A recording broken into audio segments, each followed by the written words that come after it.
por que o computador demora a reiniciar? Essa foi a pergunta que eu mais recebi, né? Inclusive a minha esposa, ela trabalha com computador e ela já me fez pergunta várias vezes. Lá onde que assim, ela fez dessa forma, né?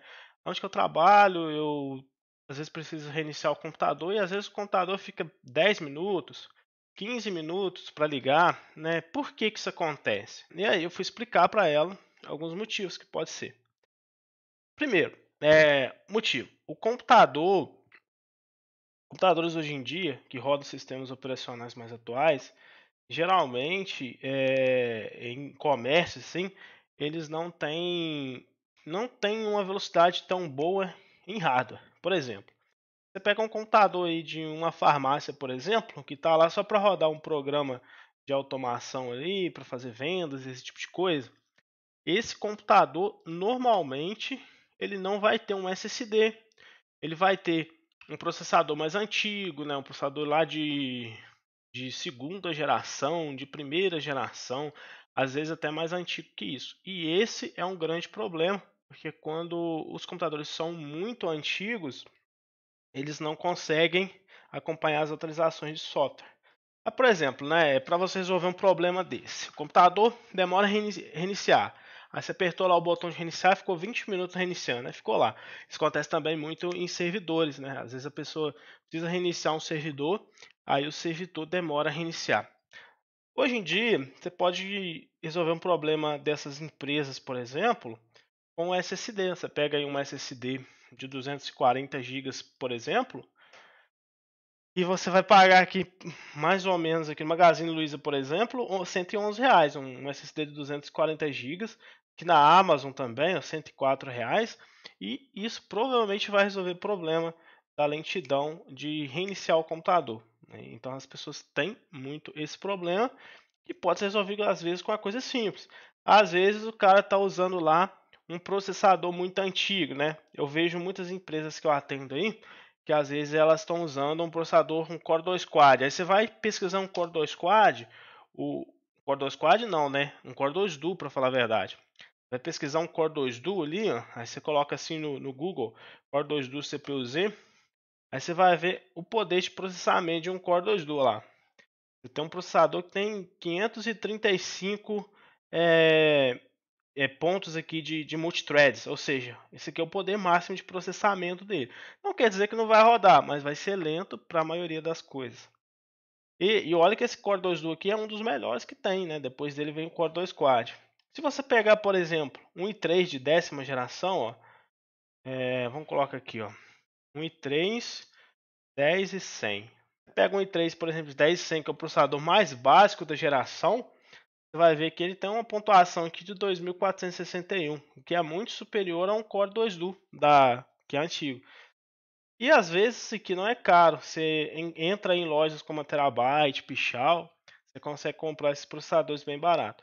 Então, problema de lentidão, normalmente é isso. Na maioria das vezes, está mais relacionado ao SSD. As empresas normalmente estão usando ainda HD e o SSD vai fazer esses computadores ficarem mais rápidos, ter um início mais rápido. E, tipo assim, é muita diferença. Você coloca um SSD comum em um computador antigo, ele vai reiniciar aí 5 vezes, 6 vezes mais rápido, dependendo da situação. Eu já peguei muito computador com esses problemas, né? Memória RAM pode ser um problema também. Creio que um computador com pouca memória RAM, ainda que vá rodar, por exemplo, o cara está lá rodando Windows 7, o que eu acho um absurdo empresas estarem rodando Windows 7 até hoje, porque é um sistema que não tem mais suporte. Então as empresas elas ficam muito vulneráveis, né? O sistema da empresa fica muito vulnerável por conta de ser o Windows 7. O ideal fosse que a empresa tivesse usando o Windows 10 já, que é um Windows que tem atualizações aí cotidianas, né? Então, o Windows 7 eu acho meio absurdo assim essas empresas estarem usando. Já era para ter trocado há muito tempo.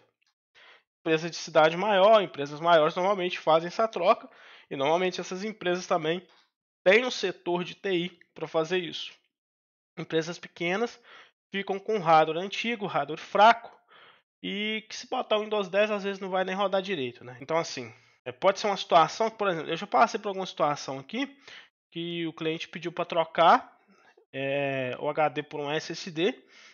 E por conta do sistema ser o Windows 7 e o tipo de configuração da BIOS ser uma configuração muito antiga, essa migração de sistema que eu costumo fazer, eu copio o HD por SSD, ela não funcionou tão bem, porque foi colocado ali em sistema diferente, né? Tem aquela coisa do GPT, né? Você colocar é, BIOS Legacy e HCI, tem essas coisas aí que você tem que mudar na BIOS para funcionar. Existem algumas formas de você fazer funcionar mesmo o sistema mais antigo. Se for o Windows 10, Windows 12, provavelmente a gente faz a migração, vai funcionar.